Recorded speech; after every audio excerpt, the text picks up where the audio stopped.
जय महाराष्ट्र।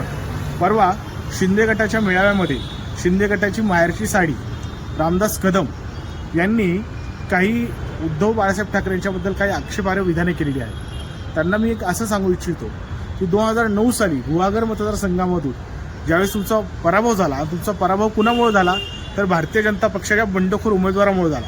ज्या बंडखोर उमेदवाराला उमेदवारी अर्ज मागे घ्यावा यासाठी कुठल्याही प्रकारचा दबाव भाजपने टाकला नाही आणि म्हणून त्यांनी उमेदवारी अर्ज कायम ठेवला आणि त्या उमेदवारामुळे तुमचा पराभव झाला। गुहागरमधून 2009ला तुमचा पराभव झाल्यानंतर देखील सन्माननीय उद्धव बाळासाहेब ठाकरे यांनी तुम्हाला विधान परिषदेवर घेतलं आणि विधान परिषदेचं विरोधी पक्ष नेता केलं। एवढं सगळं करून देखील पुढे तुमच्या मुलाला देखील आमदार केलं आणि तरी देखील तुम्ही आज असं म्हणतात की उद्धव बाळासाहेब ठाकरे यांच्यासारखा विश्वासघाती नेता नाही, तर संपूर्ण महाराष्ट्राला हे उघड्या डोळ्याने दिसतंय की खरा विश्वासघात या ठिकाणी कोण करते।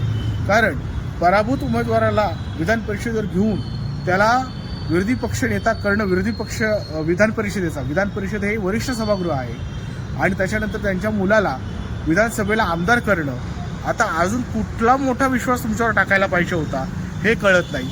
मुळात ज्या माणसानं आपल्याला कठीण काळात उभं राहण्याची ताकद दिली त्या माणसाच्या कठीण काळात तुम्ही सोडून जात आहात, याच्यासारखी गद्दारी कुठली नाही।